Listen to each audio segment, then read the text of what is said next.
ஸ்ரீமத் பாகவதம் ஸ்கந்தம் 4 அத்தியாயம் 24 ருத்ர கீதம். பிருது சக்கரவர்த்திக்கு பின்பு அவருடைய புத்திரரும் மிகுந்த கீர்த்தி உள்ளவருமான விஜிதாச்வர் அரசராக இருந்தார். அவர் தமது தம்பிகளுக்கு ராஜ்யத்தை பிரித்து கொடுத்தார்.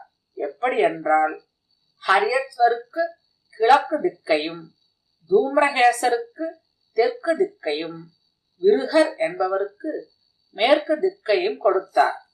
அந்த விஜிதாச்வர் பிருது சக்கரவர்த்தியின் யாகத்தில் மகேந்திரன் இடமிருந்து அந்தர்தான சக்தியை அடைந்தபடியால் அது முதல் அவருக்கு அந்தர்தானர் என்றும் பெயர் உண்டாயிற்று.